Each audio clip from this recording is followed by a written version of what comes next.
Well, looks like I'm having a problem. Just replace this relay, and now this is what I get.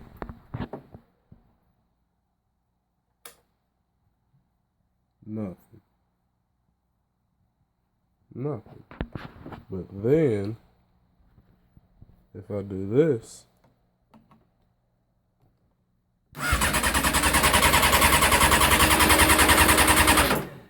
could somebody please help me? What the hell is this?